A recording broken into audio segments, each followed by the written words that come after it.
এই মোবাইল ফোনটার charging problem, অর্থাৎ চার্জার লাগালে কখনো পায় না। তো চার্জিং যে পোর্টটা আছে এটা নষ্ট হয়ে গেছে। তো এই ধরনের পোর্টগুলো কিভাবে চেঞ্জ করব এবং অরিজিনাল পোর্ট আসলে কিভাবে লাগাবো সেটা আমি দেখাচ্ছি আপনাদেরকে। এই যে দেখুন, আমি সার্ভিসিং বোর্ডের মধ্যে নজিক বোর্ডটা আটকাবো, আটকার পরে যে নষ্ট পোর্টটা আছে এটাকে আমি খুলে নেব।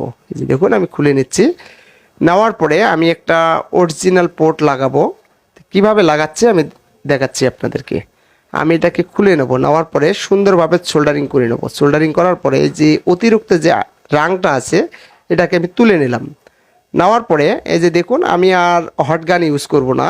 এই অবস্থায় কিভাবে লাগানো যায় সেটা আমি দেখাচ্ছি আপনাদেরকে। এই যে দেখুন, আমি চার্জিং যে পোর্টটা আছে এটা নেব, নেওয়ার পরে ঠিক এখানে বসাবো। এই যে দেখুন, ঘাটে ঘাটে বসে গেল। তো এখন আমি সোল্ডারিং আয়রন দিয়ে একটু রাং ব্যবহার করব। এই যে দেখুন, সোল্ডারিং করে দিচ্ছে, ধরতেছে।